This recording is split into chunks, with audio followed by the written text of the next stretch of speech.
Salut à tous, c'est William de Mobo et aujourd'hui on se retrouve pour une nouvelle vidéo van tour du sprinter qui est juste derrière moi, un sprinter 7 mètres pour une configuration 5 personnes. C'est un des plus gros projets qu'on ait fait jusqu'à aujourd'hui, gros dans tous les sens du terme, en termes de gabarit, puisque 7 mètres avec le toit relevable, ça fait un véhicule assez imposant, gros aussi en termes de place, puisqu'on fait quand même rarement des projets pour 5 personnes, et gros aussi forcément en termes de budget, parce qu'on va voir après, il est plutôt très bien optionné.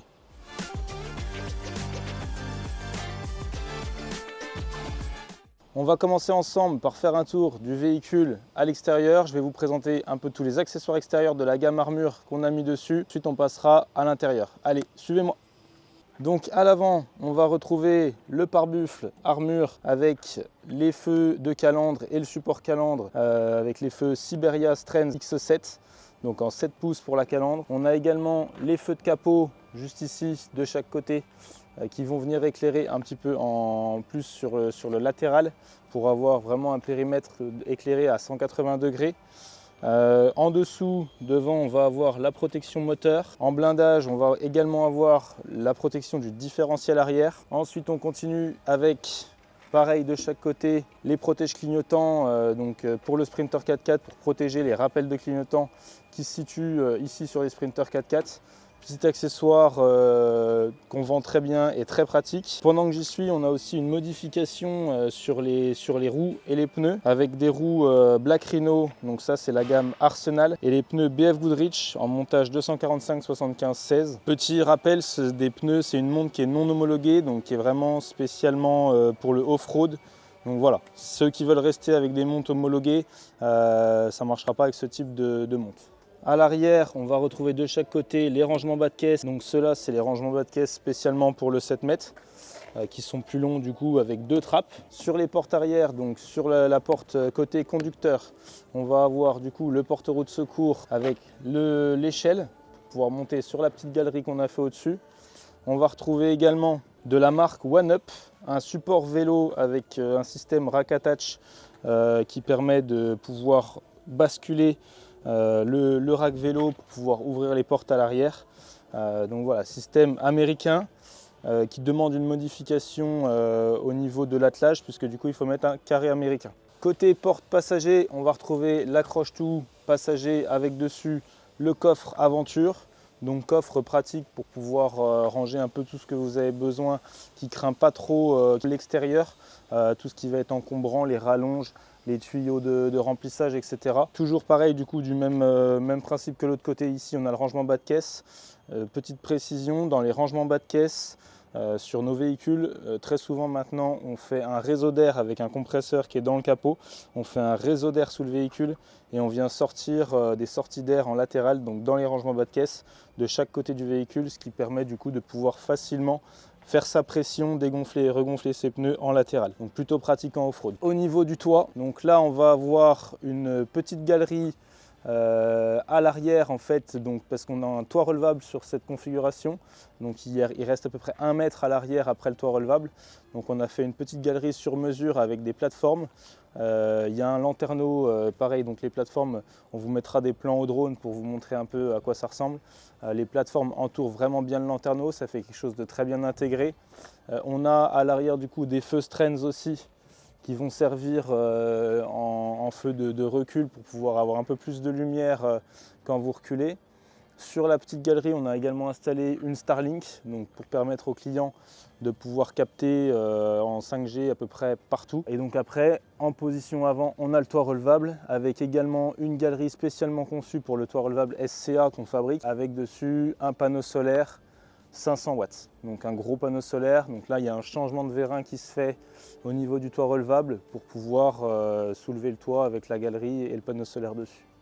Ensuite, donc sur le côté porte latérale, on a installé un store de chez Dometic, le Perfect Wall, celui-là donc en 4 mètres avec une sortie de 2,50 m de long. Donc on l'installe grâce à des pattes qu'on installe préalablement avant la pose du toit, ce qui permet d'avoir un store alors qu'on a un toit relevable. Souvent c'est un peu compliqué, là grâce à ces pattes on peut l'avoir. Également du coup côté porte latérale, on installe sur l'ensemble des camions Mobo des petites lumières en fait directement sur la carrosserie. Donc on appelle ça des Senlight, c'est la marque Strands également. Donc c'est voilà, étanche, c'est fait pour être installé directement sur les carrosseries et ça permet d'avoir de la lumière sous votre store, quand vous mangez le soir, etc. Allez, donc là on a vu ensemble le véhicule avec les accessoires extérieurs. On va maintenant passer à l'intérieur. Donc le véhicule s'appelle Tamani. Notre petite signature avec le nom rétroéclairé ici dans la marche à chaque fois. Ça c'est voilà, le client choisit à chaque fois le nom de son véhicule. Donc tout d'abord je vais vous présenter le coin repas, place assise pour le transport. Donc comme je le disais au début, là on est sur une configuration 5 personnes. Donc on a les 2 sièges à l'avant avec les embasses pivotantes d'origine Mercedes et 3 places qui ont été rajoutées à l'arrière. Là on a eu un rehaussage de sièges pour donner ce côté beige au siège. D'origine ils sont noirs en cuir. Donc voilà, là c'est le client qui souhaitait ça. Ça donne une harmonie avec le reste des couleurs qu'il a choisi pour le véhicule. Donc coin repas du coup également avec les sièges retournés, une table qu'on a fait ici qui vient se fixer à la base sur notre aéro avec un pied central et une rallonge rabattable qui permet de pouvoir manger quand même facilement à 5, puisque si on n'a qu'une table de cette longueur-là, la troisième personne est un peu sans table. Donc là, ça permet d'avoir une plus grande table comme ça. Donc là, on peut voir devant un peu la configuration du Sprinter. Donc c'est un Sprinter pareil avec les finitions Select avec beaucoup d'options comme les sièges électriques, etc. Donc plutôt pratique. Donc nous voilà à l'intérieur du véhicule. Donc pour la partie avant, je vous ai déjà un peu expliqué, donc la partie repas plutôt traditionnelle qui est souvent dans les vannes aménagées à l'avant. Donc là, ce qui change un peu, c'est que c'est vrai que c'est assez rare d'avoir des configurations en 5 places. Voilà, on essaye de faire quand même d'avoir un maximum de place à l'avant pour que par jour de pluie, ça soit assez confortable. Ensuite, pour les couchages, donc dans ce véhicule, on a créé 5 voire même 6 couchages, puisque du coup en premier couchage on va avoir déjà le toit relevable, avec un accès avec une échelle qui va venir juste ici. Donc dans le toit relevable on peut dormir facilement à 2 adultes. Voilà. Et puis ensuite on verra les autres couchages à l'arrière.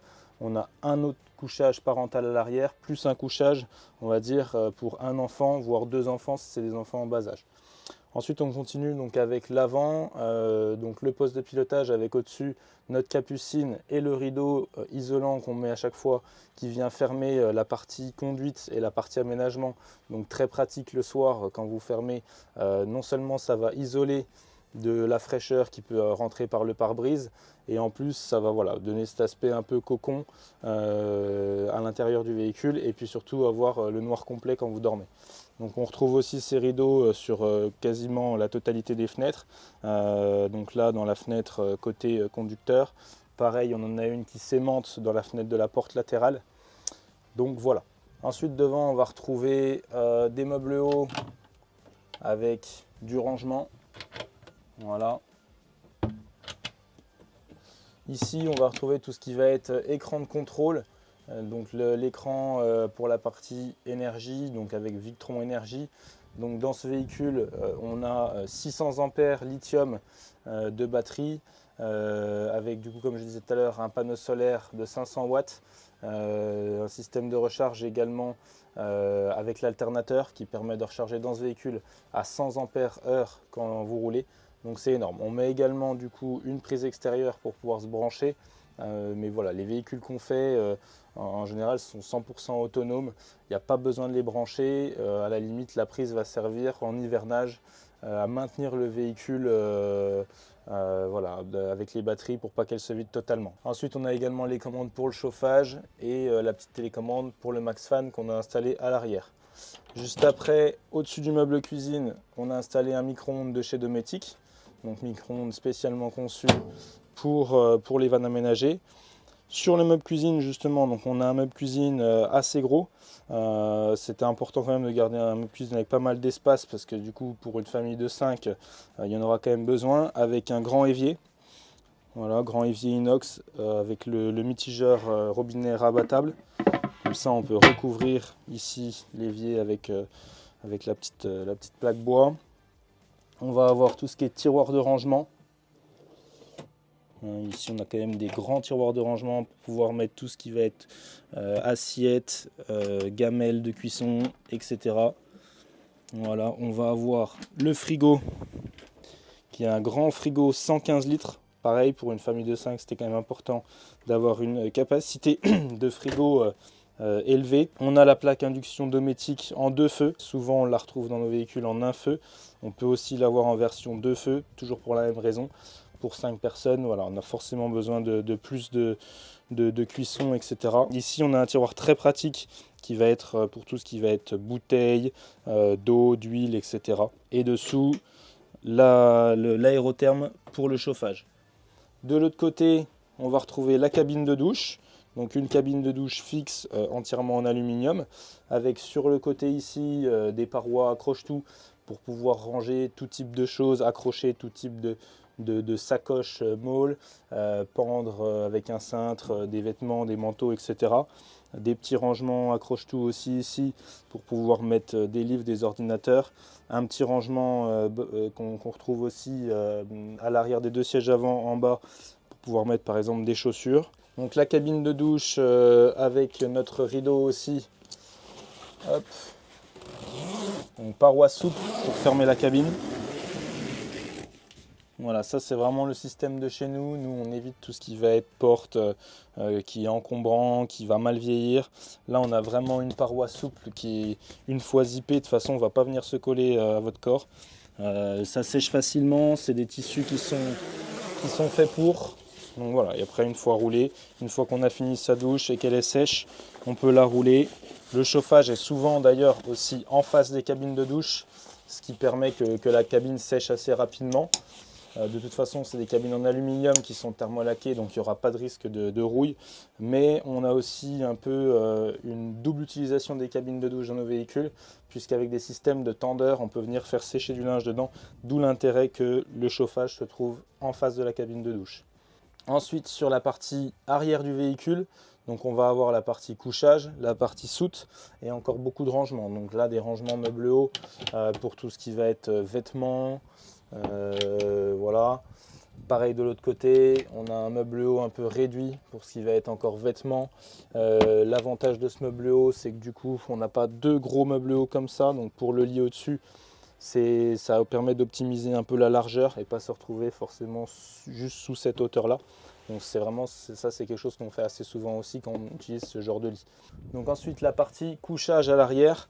Donc on a notre lit que vous connaissez maintenant, qui est notre lit extensible, donc qui est un lit du coup 2 panneaux la journée et qui est un lit 3 panneaux pour le couchage la nuit, ce qui permet de dormir dans le sens de la longueur du véhicule. Voilà, avec la mousse qu'on vient mettre ici. Hop. Et là on a donc un couchage de 2 mètres de long par 1,80 m de large. Donc c'est un grand lit parental qui va être assez confortable. Ensuite, on peut toujours garder l'option de dormir dans le sens de la largeur. Ici, on a les élargisseurs qui le permettent. Donc on a dans la largeur, donc là un lit de 145 par 195 de long avec les élargisseurs. Donc ça reste un lit convenable. Et l'avantage dans cette configuration, c'est qu'on peut du coup utiliser plus facilement le lit enfant qui est dessous. Hop. Voilà, qui se tire. Avec un système de coulisses à tiroir charge lourde. Et là, voilà, il peut y avoir encore 1 voire 2 enfants qui dorment ici. Donc l'avantage, c'est que là, une fois que le lit au-dessus est rabattu, les têtes et les épaules sont dégagées et pas juste sous cette hauteur. Et après, c'est que le corps qui est vraiment juste sous le lit. Donc c'est pas dérangeant, surtout si c'est des enfants. Donc voilà pourquoi je disais qu'on a quasiment 6 couchages dans le véhicule. On peut dormir à 2 ici, à 2 ici et à 2 en haut. L'avantage également, c'est que même si on ne peut pas sortir le toit relevable parce qu'on est garé en ville ou parce qu'il fait trop froid, etc., on peut quasiment dormir à 5 à l'intérieur. On peut dormir à 3 sur le grand lit là-haut déplié et à 2 dessous par exemple. Allez, on se retrouve du coup à l'arrière du véhicule pour que je puisse vous parler un peu de la soute. On voit également les couchages sous un autre angle, surtout le couchage inférieur. Vous voyez un peu ce que ça donne une fois qu'il est déplié, donc avec ce système de coulisses charge lourde. Donc toujours dans la soute, on a notre système de tiroir aussi, pareil, avec des coulisses charge lourde pour pouvoir venir charger vos caisses, enfin tout ce que vous avez à mettre dans votre soute. Là c'est costaud, on peut charger jusqu'à 200 kg, donc il n'y a pas de souci. Et l'avantage, voilà, il n'y a pas besoin d'aller se coucher dans la soute, vous posez tout ce que vous avez à poser, vous récupérez, etc. Et une fois que vous repoussez, hop, c'est facile, c'est rangé. De chaque côté, au niveau des passages de roues, comme quasiment dans toutes nos configs, on va retrouver du coup les caissons techniques, avec de ce côté-là le caisson eau, avec la réserve d'eau propre. Donc dans ce véhicule, on a une réserve d'eau de 160 litres, ce qui est plutôt pas mal, mais voilà, à 5 personnes, c'est ce qu'il faut.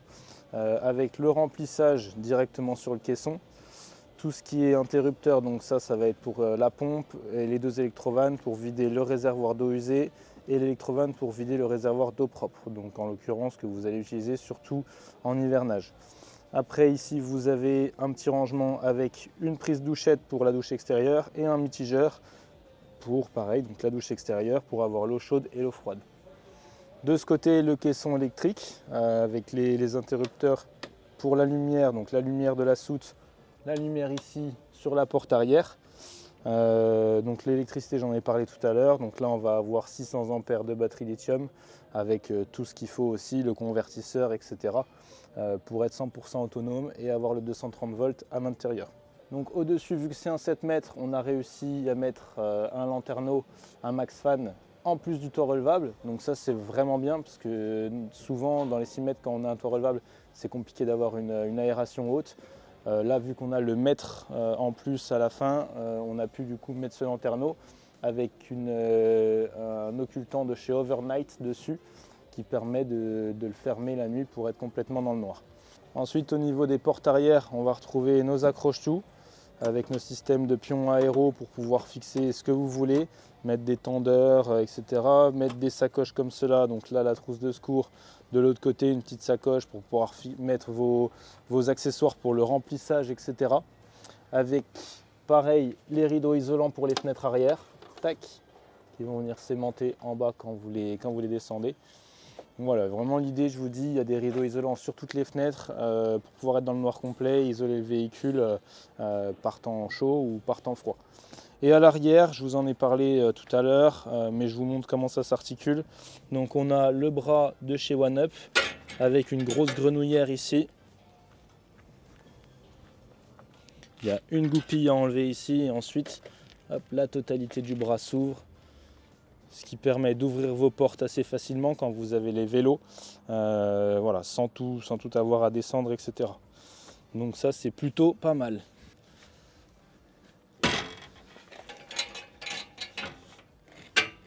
Allez, merci à tous d'avoir suivi ce van tour. Donc voilà, j'espère que ça a été assez clair. On aime vraiment bien vous faire ce type de vidéo, ça vous permet de vous rendre compte de tout ce qu'on met dans nos véhicules. Donc voilà, on le fera à chaque fin de projet, on espère que ça vous plaît. N'hésitez pas à vous abonner à notre chaîne YouTube et à très bientôt. Salut!